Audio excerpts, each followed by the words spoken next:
पिछले 7 सालों में पीएम मोदी ने देश की छवि एक शक्तिशाली देश के रूप में स्थापित की।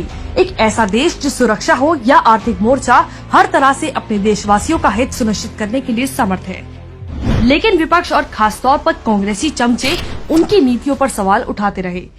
एक बार देखते हैं पीएम मोदी ने देश में ऐसा क्या बदला जब पहले इन कांग्रेसियों को स्वर्ग दिखता था। गरीबों को मिला इलाज का हक। मनमोहन के राज में किसी भी गरीब को प्राइवेट हॉस्पिटल में इलाज की सुविधा नहीं थी। मोदी जी ने 5 लाख प्रति साल तक इलाज की सुविधा दी। कांग्रेस राज में किसी गरीब को सस्ता बीमा उपलब्ध नहीं था। मोदी जी ने 12 रुपए साल से लेकर 2 लाख का बीमा दिया। पेंशन धारकों को तोहफा। अर्थशास्त्री मनमोहन जी ये न सोच सके कि प्राइवेट वर्कर को 60 साल के बाद पेंशन कैसे दे। मोदी जी अटल पेंशन योजना लेकर आए, जिसमें 5,000 महीना पेंशन और 8.5 लाख की सहायता का प्रावधान है। वही वन रैंक वन पेंशन जिसे इंदिरा ने बंद किया था, पर मोदी ने वापस बहाल किया।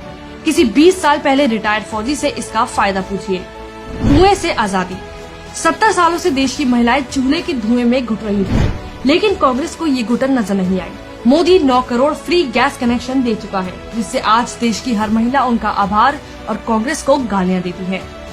रेलवे की बदली सूरत। ये जो आज रेलगाड़ी की सूरत बदली है ना, ये जो रेलवे स्टेशन पर आरामदेह वेटिंग एरिया बनाए गए हैं, ये सब वर्ल्ड क्लास सुविधाएं इसी फेकू ने दी हैं। कांग्रेस के ईमानदार पीएम तो रेलवे को बस एक भ्रष्टाचार करने का मंत्रालय समझते थे।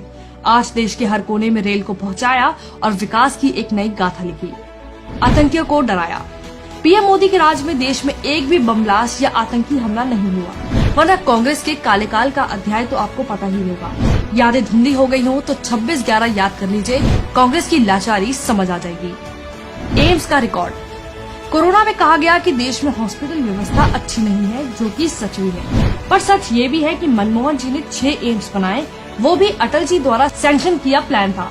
2014 में 7 एम्स थे और आज 14 है, जो कि फेकू मोदी ने ही फेंकते फेंकते बना दिए। शहीदों को सम्मान।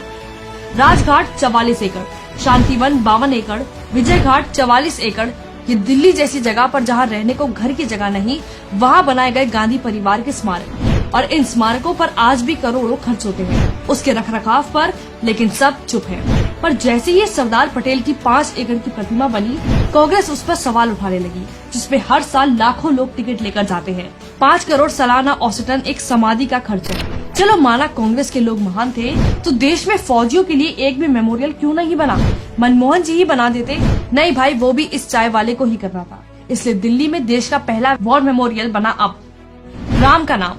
बात राम मंदिर की भी कर लें। जब तक मंदिर नहीं बना तो कहते थे ये तो बीजेपी का इलेक्शन का नारा है, और फिर जब इस फेकू ने राम मंदिर का मुद्दा सुलझा दिया तो सबको मिर्ची क्यों लगी? कांग्रेस ने कोर्ट में मंदिर मुद्दे का निर्णय देर से करने की एप्लीकेशन लगाई थी, याद है कि भूल गए?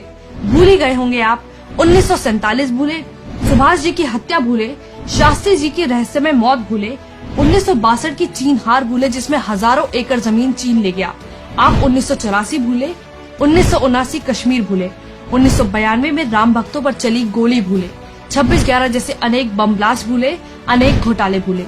100 करोड़ से ज्यादा लोगों को मुफ्त टीका, मुफ्त इलाज, ऑक्सीजन मुफ्त, अनाज मुफ्त, सिलेंडर, वेंटिलेटर और तमाम अन्य सहायता दी। लेकिन गाली तो हम फिर भी देंगे, क्योंकि हम कांग्रेसी हैं। बाकी आपको तय करना है। इस तुलनात्मक विवरण का मकसद सिर्फ इतना ही है कि आप अंधभक्त बने ना बने, पर अंध आलोचक बिल्कुल ना बने।